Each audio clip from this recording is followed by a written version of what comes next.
Hello everyone. Welcome to the detailed analysis of interim budget 2024. Before getting into the topics, let me give you a brief idea of what are all the things we will be discussing in this session. So budget was released recently, but it was not a complete budget. It is an interim budget. So what exactly is interim budget?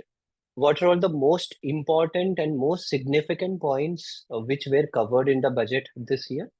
From UPSC examinations point of view, from prelims as well as mains point of view, which are all the points which you should note down, how you should be studying this budget, the most important points, the most important concepts, some significant schemes. Apart from everything, I have also mentioned some important graphs which you can include in your answers in mains examination. Mains examination is all about writing a better answer. It's not about writing the best answer, it's all about writing an answer which is more attractive. That's all. So I have included some important details, data, infographics, etc., which you can present in the answer. Apart from that, from prelims point of view, you don't have to remember each and everything. You don't have to study the budget in detail. You don't have to remember how much money was allocated for a particular scheme or how much money was allocated for a particular ministry. Those things are not required. But certain things are very important, which I have explained in detail in this session. So watch this session completely so that you will get a detailed idea about everything and go through the PPT, which is provided along with the session. You can make use of it. It will be helpful. These are all the topics which we'll be discussing today. First, we will see what exactly is interim budget, some important data points. So these data points can be used in mains answer.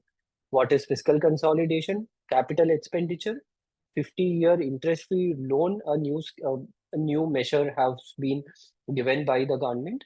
Ease of living and ease of doing business, certain measures were taken. About direct taxation and indirect taxation, whether the taxation has increased or decreased, these things we need to know. Some important ministries: agriculture, railways, women, health, education, science and technology, and then environment, that is sustainable development. Lakpati Didi scheme is very important scheme which was discussed by the Prime Minister earlier, now by the Finance Minister also. So we need to know about it. Committee to study the population growth, that has to be known. Some important graphs which you can use in your mains examination. So watch the session completely so that you will get a detailed idea about everything. Before getting into the survey itself, let me tell you, whenever we are studying about something, whenever we are studying about certain topic, it would be better if you can get some visual representation about it. This you can use in your answer also. Budget 2024 was all about Viksit Bharat, that is the developed India, developed Bharat. So how to achieve it? In mains, you can easily get a question. So make use of this representation. The development mantra is simple: Sabka Saath, Sabka Vikas, which will lead to Sabka Saath, Sabka Vikas, and Sabka Vishwas. How do we get into this point? Using comprehensive development of all. Include everything. Do not miss anyone. Include all the sections of the population. And then the Sabka Saath, Sabka Vikas, and Sabka Vishwas is going to take us to developed India at 2047. That is Viksit Bharat. So how are we going to achieve it? Through the trinity of demography, democracy, and diversity. This is what the government is telling. So you can make use of this diagram in your answers. It will help you very well. It will get you very good marks. You make use of it. The vision which was given in the budget was prosperous Bharat in harmony with nature, modern infrastructure, and opportunity for all. So here the detailed idea about the agenda of the government is given. Prosperous Bharat in harmony with nature. With nature, this clearly shows that we are focused on sustainable development. We are not just focused on material development, we are focused on sustainable development. Harmony with nature, with modern infrastructure. So we need to build a very modern state and provide opportunity for all. Means don't miss out on anyone, include anyone, inclusive growth. So these are all the vision of the country. The development mantra is Sabka Saath, Sabka Vikas will result in Sabka Saath, Sabka Vikas and Sabka Vishwas. That will result in developed India at 2047. So Uh, it is going to be achieved through the trinity of demography, democracy, and diversity, which is backed by Sabka Prayas. So try to remember this for your mains examination. Now let's get into the topics. The most important point, what is an interim budget? This budget is not a full budget because in 2024, the central election is going to be conducted. So in July, again, the newly formed government is going to present a complete full budget. Until then, the government has to run. It needs some money to run. So the government has presented an interim budget. It is not a full budget. It is a vote on account. Vote on account is mentioned in Article 116 of the Constitution of India, in which it has been told that vote on account is an advance grant to the government which the government will get from the Consolidated Fund of India to cover the short-term expenditure from the beginning of this fiscal year, from April 1 till July. The government need expenditure. So the government has presented an interim budget in which the expenditure the government need is mentioned. It will be voted by the parliament and then this amount will be sanctioned. So this is called vote on account. It's not a complete budget. It is an interim budget. It is an vote on account according to Article 116 of the Constitution of India. Parliamentary approval for incurring expenditure in the new financial year until a new budget is passed. That's all. So this is the basic idea of interim budget. Remember it. It will be helpful for prelims examination. Some of the most important data which any UPSC aspirant who is appearing for the examination in 2024 should remember. See, whenever you are writing a answer in the mains examination, you need to mention data. You need to mention some important data, survey data, or schemes, etc., in your introduction or the conclusion. Mostly, it would be better if you are mentioning an introduction. So, the economic survey, the budget will give you very good data details, which you should be memorizing and remembering so that you can mention it in the answer. Economic survey will not be released now because it is an interim budget. Once the government is ready with a complete budget, at that time the economic survey will be released. So the real GDP is projected to grow at 7.3 percentage. Why this is very significant? It is very significant because the global growth projection is just 3 percentage and India is growing at the pace of 7.3 percentage. So it is a very significant figure. Inflation is within the range of 2 percentage to 6 percentage. So this is a great achievement. According to the Monetary Policy Committee of the country, it should be within this range and the government has achieved it. The revenue receipts are expected to be higher than the budget estimate. So revenue receipts are going to be higher. That means more tax money. Government is going to get more tax money, which is actually good. The government will have more money to spend. FDI inflow during this particular point is very important. Usually we get question about foreign direct investment. Even in prelims we get question. So you remember this point. FDI inflow from 2014, from the time this government took over until this year, until the last year, 2023, was $596 billion. This is actually double the amount of FDI the government has received from 2005 to 2014. So we have doubled the foreign direct investment, which is a great achievement for the government. So this should be remembered.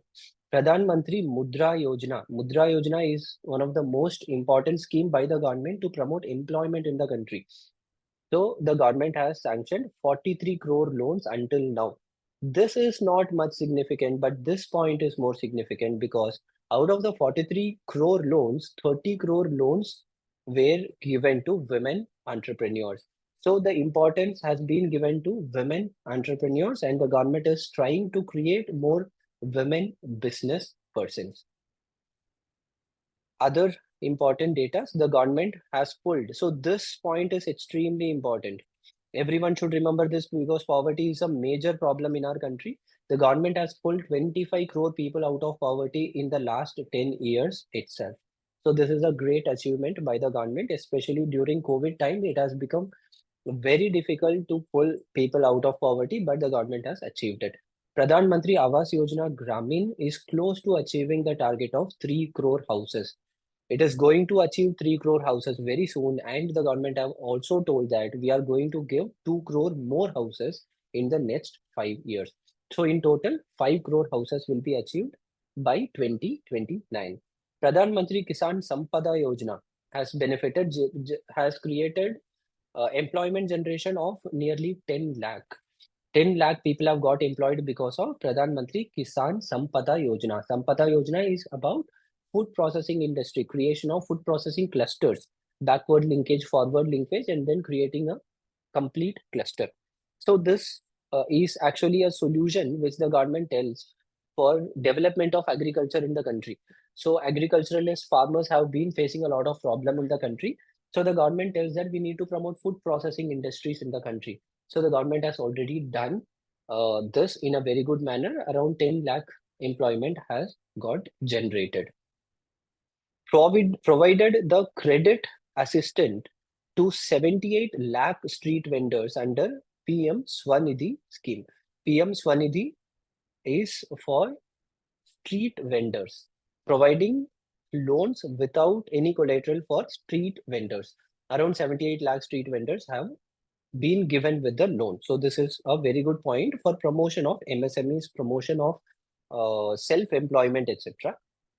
About skilling, over 1.4 crore youth were skilled under the Skill India mission until now. 1.4 crore youth. So this is a great achievement. Average real income of people have also increased by 50%. Real income is inflation adjusted income. It has increased by 50%. This is also a good measure. So these are all the important data which a person should be remembering if he is going to attend the examination, especially for mains examination. It is very important. Fiscal consolidation. What is fiscal consolidation? The government, even though it is an interim budget and even though the election is going to be very soon, the government has not um, tried to spend a lot of money. The government did not try to pull off some last minute scheme to get some popularity. The government has focused in fiscal consolidation. Fiscal consolidation means trying to reduce the fiscal deficit, trying to achieve the target of fiscal deficit. So the target to reduce fiscal deficit is to achieve fiscal deficit of 4.5% by 2025 to 26. During the COVID times, India's fiscal deficit increased a lot. But the government has told by 2025 to 2026, the government will achieve the fiscal deficit of 4.5%. So fiscal deficit in 2024 to 25 is estimated to be 5.1% of GDP. This is a very good measure. The government has tried to reduce the expenditure, and the government is telling that we are moving towards fiscal consolidation. Fiscal consolidation will make the foundation of Indian economy very good. A country with perfect fiscal consolidation is considered to be a very good investment destination by the foreign countries. The gross and net market borrowings through dated securities will be less. So from previous year, whatever market borrowing was there and dated securities were there in the last year, it will be lesser this year. So government is going to get less debt. So it is going to result in fiscal consolidation. Capital expenditure. It is the capital expenditure which is going to get employment. Only through capital expenditure, the government can give some bolt to the economy. So the government has increased the capital expenditure by 11.1%. So the total capital expenditure this year will be 11,11,111 crore. This will be the capital expenditure and it would be 3.4% of the GDP. Remember this, because capital expenditure will multiply the income later. Capital expenditure is one thing which is going to give people employment. When the government introduces new measures, when the government comes up with infrastructure development, etc., people are going to get jobs, people are going to get employed. So this is why capital expenditure is very important. It has huge multiplier impact on the economy. Multiplier impact means the GDP will increase. Whatever money you are spending, you are going to get returns out of it. So India's investment ratio, as estimated by the National Statistical Office, to have improved to 29.8% of GDP in the fiscal year 2023. Before that, it was 27.3%. So investment ratio, that is total amount of capital invested per GDP by GDP, dividing it with GDP. So the amount of capital expenditure has increased to 29.8%, which is a very good initiative. About 50-year interest-free loan. So during COVID times, what happened is the government could not provide the GST compensation to the states. So the government told that you better take loans from us, but we will not ask you any interest. So for 50 years, you do not have to pay any interest. You can keep the loan and then you can repay it whenever it is possible for you. This is the 50-year interest-free loan measure. So the government has tried to emulate the same thing. 50-year interest-free loan for capital expenditure to states will be continued this year also. Total outlay will be 1.3 lakh crore. Government has tried to continue the measure. Provision of 75,000 crore rupee as 50-year interest-free loan is proposed this year to support the milestone of Viksit Bharat only. Sorry. In total, the government is going to give 1.3 lakh crore as interest-free loan. Out of this 1.3 lakh crore, 75,000 crore will be only for Viksit Bharat, for developed economy. Government has told that we are going to promote government schemes and people should be making use of the government scheme so that more employment gets generated. So that is Viksit Bharat. So 75,000 is allocated only for Viksit Bharat. So this particular number is also very important. So try to remember it. About ease of living and ease of doing business. Small measures the government has taken, but it is going to give a very good benefit. Because earlier what used to happen is a lot of people were facing problem with tax measures. So there are a lot of complaints, a lot of cases going on against people that they have not paid the taxes properly. So for example, let's say I'm running a business and there is some small discrepancy or something. So the tax department will tell that I have not paid the tax properly. They will file a case against me. But it will be very petty case. It will not be of crores and crores of money. It can be of 10,000 rupee, 5,000 rupee, less than 20,000 rupee, something like that. So in order to prevent such cases, in order to increase private participation, in order to give a boost to the private organizations, what the government has done is withdrawal of petty, non-verified, non-reconciled or disputed direct tax demands. Of all those tax demands which is already there, which are actually petty because the numbers are very less, which are non-verified, non-reconciled, for such cases, the government has told you do not have to pay anything. We are withdrawing all the cases. So this gives a boost to the private. It gives a very good boost to the entire market. It shows the government's government's interest in developing business in the country. So up to 25,000 rupee pertaining to a period of 2009 to 2010, up to 10,000 rupee for financial year of 2010 to 2014. So these details of years and everything is not required, but this point is required. It is going to ease doing business in India. This is expected to benefit about 1 crore taxpayers. So these many people are there who are going to get benefited out of this. So this topic is very important. About taxation, taxation is always a very important topic.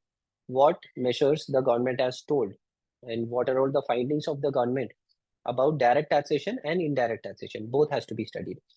About taxation, there is no change related to taxation. Tax percentage is going to be the same. There is no change. But the government has taken some important measures in the recent times that you need to remember, that you need to know.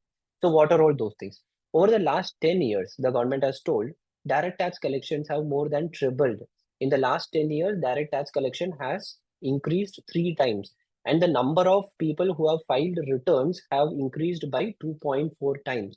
So, this is a excellent measure. Direct tax should increase in a country. Indirect tax should reduce in a country, and direct tax should increase in a country. That is an example of a proper democracy. So the government is moving towards this measure. This is good. The new tax regime, according to the new tax regime which was introduced recently, person below 7 lakh of income do not have to pay anything. Decrease in corporate tax. This was done earlier. The corporate tax was 30 percentage and the government has reduced it to 22 percentage. Just remember it. And for certain manufacturing companies, it is 15 percentage. Just remember it so that you can use it in your answers. Average processing time of returns has reduced from 93 days. Whenever you are filing the income tax returns earlier, it used to take around 3 months, 93 days. Now you will get the returns within 10 days. So this is also a very good measure. You can mention it under ease of doing business also. 94 percentage of industry leaders, as per a recent report, as per a recent survey by a independent survey agency, it is told that 95 percentage of the industry leaders found that GST is good. GST is getting positive result. About indirect taxation, tax base of GST has more than doubled. Tax base means what? The number of people who are paying tax, number of people who are paying GST has nearly doubled. Average monthly gross GST collection has almost doubled to 1.66 lakh crore this year.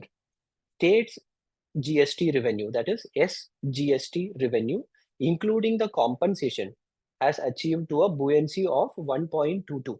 What is tax buoyancy? Tax buoyancy is when the tax collection increases without any change in tax rate.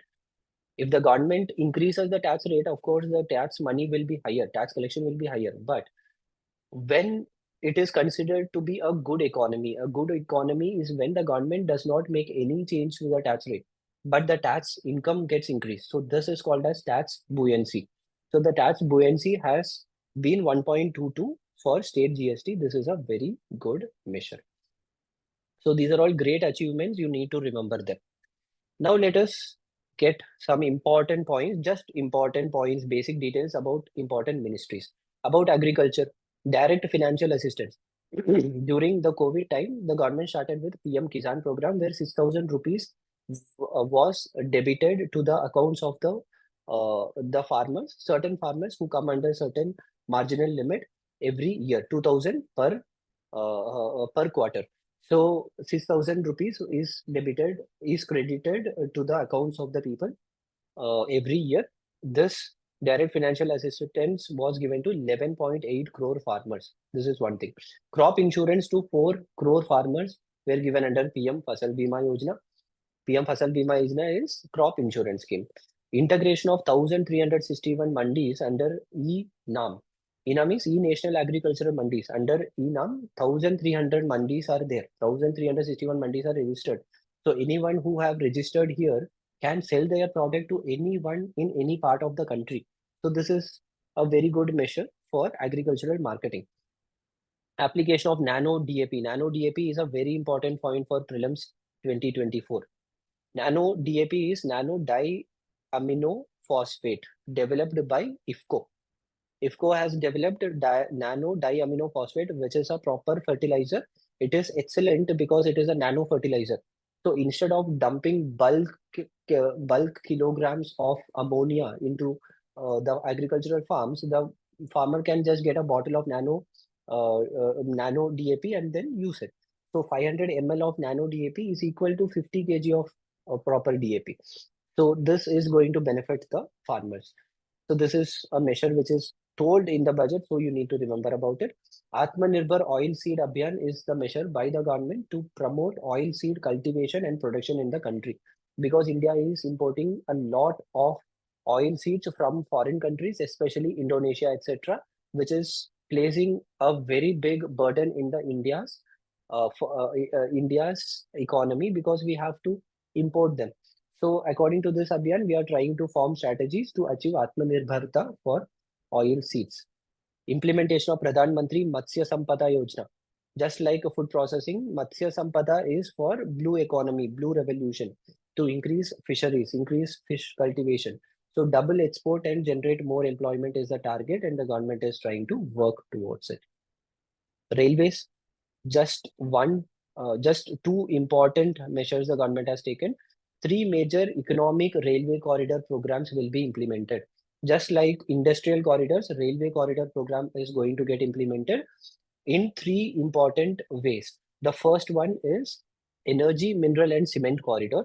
Second one, port connectivity corridor to connect the important ports with the business or commercial centers of the states. And high traffic density corridor, the corridors where high amount of traffic is there. So these are all three important corridors which are going to get developed. 400 normal rail bogies are going to get converted to Vande Bharat bogies. So these two measures are important for railways. By Ministry of Women and Child Affairs, 30 crore Mudra Yojana loans have been given to women. This I have told in the beginning itself. Very important data. Increased female enrollment in higher education. In higher education, females enrollment was less than 25% earlier. Now it has become 28% in the last 10 years, which is very good, especially in STEM courses, that is science, technology, and engineering and maths. 43% of female enrollment has happened. This is an excellent measure which you can mention in your answers. 1 crore women were assisted by 83 lakh self-help groups to become Lakpati Didis. Lakpati Didi is a scheme by the government to promote skills and provide employment opportunity, provide business opportunity to women. How are they going to do it? They are going to do it through the self-help groups. Self-help groups are available all over the country in most of the villages. So the government is trying to empower self-help groups. Self-help group will empower the women. So this is called as Lakpati Didi scheme. So 1 crore women will be 1 crore women were assisted already. From health ministry's perspective, cervical cancer vaccination for girls of 9 to 14 years age. Cervical cancer is one of the most frequent cancers in India. In India, the persons who are the women who die of cancer, out of them, women who die of cervical cancer is the most. So this vaccination is going to prevent cervical cancer in women. Saksham Anganwadi and Poshan 2.0 to be expedited for improved nutrition delivery, early childhood and development. Saksham Anganwadi and Poshan 2.0 has been government's flagship program when we talk about health. So you need to study about it. Saksham Anganwadi is the general Anganwadi with integration of multiple measures, integration of midday meals, nutrition, and immunization, etc. Portion 2.0, Portion 2.4 is going to reduce stunting, malnutrition, anemia, and underweight, everything among the children. So these two measures are going to be given more boost by the government. You win is a important measure you need to remember for prelims. You win platform is for immunization, just like COVID platform, which was there for COVID immunity checkup and COVID related vaccination. In the same path, UN is going to get developed, in which all the children, mother, and where they got vaccinated, what vaccines were given, everything will be inputted in this particular website. So any children and the amount of vaccines, the number of vaccines that were given, every detail will be available in this platform.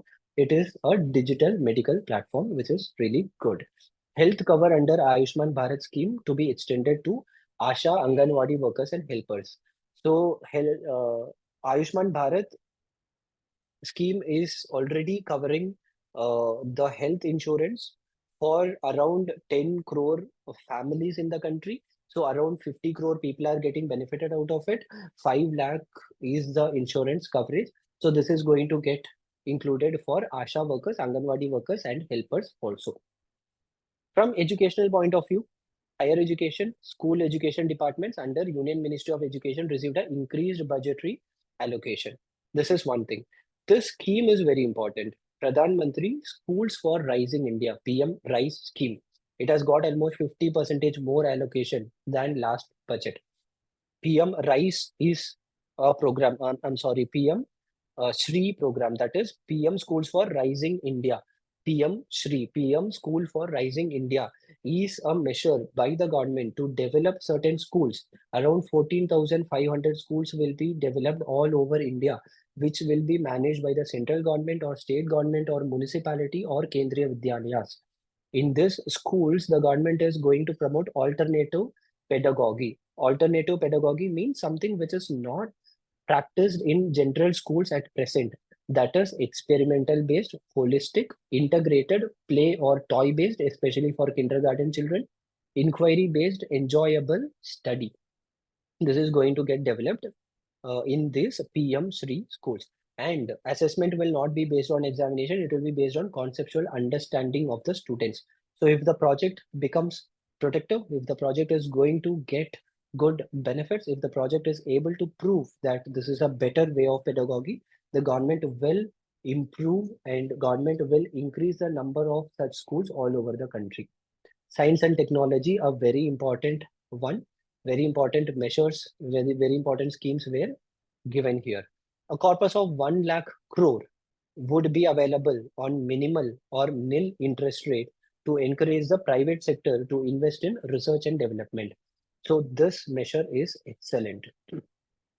If you see in India, the amount of money we spend for research and development is very less.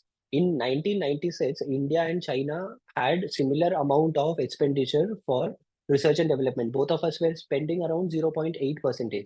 At present, if you see, Chinese expenditure for research and development is around 2.5% of their GDP, whereas for India, it has actually declined to 0.6% of GDP. So the government know about it. The government want to increase the amount of money for research and development, and the government want the private sector to involve more in research and development. So this is the reason the government has come up with this measure. About 1 lakh crore will be allocated, and this will be available on minimal or nil interest rate, zero interest rate, so that the private sector can make use of this money and they can involve in research and development, especially in sunrise sectors. Sunrise sectors are those sectors which are going to get a lot of benefit in the upcoming year. For example, solar energy, for example, electric vehicles, etc. So this scheme is very important. Try to remember this and try to make use of the scheme in your answer. National Research Foundation Bill was passed in 2023. According to this bill, an autonomous body will be created. A National Research Foundation will be created, and this foundation will have a corpus of 50,000 crore, of which nearly 30,000 crore will actually come from private sector. 24,000 crore will come from the central government, and they are going to promote research and development in the country. National Quantum Mission is extremely important because the government is trying to develop quantum computing in the country. So for this, 2,819 crore was allocated. Number is not important, but the mission is important. A new scheme of bio manufacturing and bio foundry. So this scheme is going to develop biodegradable polymers, bioplastic, biopharmaceuticals, bioagricultural inputs. Everything which is biological in nature, organic in nature, these things will be developed so that we can replace plastics very easily. A target of $300 billion contribution by the bio foundry to the Indian economy by 2030 is the target which the government want to achieve. From sustainable development point of view, that is from environmental point of view, rooftop solar project. This project is extremely important because immediately after Ayodhya's inauguration, Ayodhya Ram Mandir inauguration, the Prime Minister of the country came back and he told that I'm going to launch a new program which will be rooftop solarization program, in which households, general households, around 1 crore of them is going to get rooftop solar panels so that their expenditure for electricity will reduce.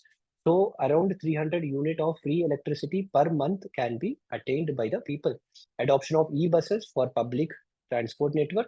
setting up of coal gasification and liquefaction capacity. Viability gap funding for wind energy is very important. Wind energy is not very viable these days. For wind energy generation, the company has to invest too much of money. So it might not be profitable, but the government has to invest on in wind energy so that the government can achieve its renewable energy target. So the government will give viable gap funding. So wherever the company which is investing in wind energy is getting losses, the losses will be covered by the government. So that is viability gap funding. Financial assistance for procurement of biomass aggregation machinery for biomass generation. More than 10 crore LPG connection were released under Pradhan Mantri Ujjwala Yojana. Until now, it is a great achievement. You can remember it. About this scheme, I have already mentioned. Lakpati Didi scheme is very important. Increase in the target of Lakpati Didi scheme to 3 crore beneficiaries. Earlier, the target was 2 crore. Now, the government is telling that around 3 crore women will benefit out of it. So, under this, what they will be doing is skill training will be given to women self-help group and financial help will be provided so that self-help group will be giving skill development to the women such as making of LED, plumbing, drone repairing, etc. Those skills which are and which will be useful in future. So in such skills, the skill development will be done, and based on that, the women can get benefited. They can start their own self-employment also. So this is applicable for women whose annual income per family is at least 1 lakh. That is the reason it is called as Lakpati Didi scheme. So this scheme is very important. About a committee to study the population growth in the country, the government has told that Indian population has been growing to a greater extent, and we need to know what measures we are going to take in the future to control population or to make use of the demographic dividend, etc. So a high power committee has been appointed to it to consider the challenges arising from fast growth of population and demographic changes, because India is also getting older. Our average age has been increasing. Around 2050, the average age in India will be very high. We will become an old economy. So we need to understand what challenges we will be facing and what measures we should take. So India's demographics are an opportunity as well as a challenge. The committee will look at these aspects. The latest sample registration system report for 2020 has told that total fertility rate in India has dropped to 2%, which was 2.1% in 2019. National Family Health Survey 5 has also told that the total fertility rate in India has declined to 2%. Total fertility rate is the amount of the total number of reproduction per woman. So per woman, the reproduction in India has actually declined. Earlier, it was long back, it was 3.5. Now it has declined to 2. So that means India's population is going to get stable. Finally, some important maps or graphs which you can use in mains examination. Try to save these graphs. Try to make use of this. Take a note of it. Practice them very well. In mains examination, you can make use of it. First one is about percentage of population who are multidimensionally poor. So I have told multidimensional poverty in India has declined. How much? 25 crore people we have taken out. 25 crore people have been removed from multidimensional poverty in India in the last 10 years. So in 2005, it was 55.3 crore. Now it is 11.3. I'm sorry, the percentage, 55.3 percentage, and now it is 11.3 percentage. The percentage of people who are under multidimensional poverty. Multidimensional poverty is calculated by the United Nations Development Program. The UNDP calculates multidimensional poverty. So it is not just a data from the government, it is backed by UN data. So this particular graph is very important. Just remember these two. 2005, 55.3, 2022, 11.3. Rise in female labor participation rate. Female labor participation has also increased. In 2017, it was 23.7%. Now it is 37%. But is this good or bad is not to be discussed or not well known until now, because we don't know in what kind of employment they are, whether they are paid properly or not. Are they involved more in agriculture? Are they disguised unemployed? So these kind of measures we need to consider. But as a data, we can tell that female labor force participation rate in India has increased to 37%. Percentage increased in non-fossil fuel installed energy capacity. Percentage of non-fossil fuel energy capacity in 2004 was 30.4 percentage. Now it has increased to 43.9 percentage. You can remember this also. We discussed about the foreign direct investment flow in the country. The foreign direct investment inflow has also increased.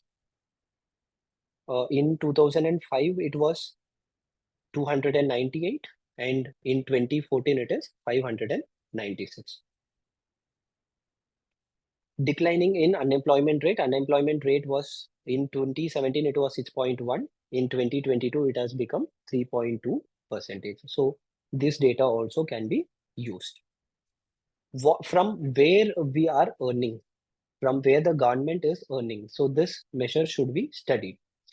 Most of the earning for the government comes from borrowing and other liabilities, and then from the taxation. Income tax 19%, GST 18%, corporate tax 18%.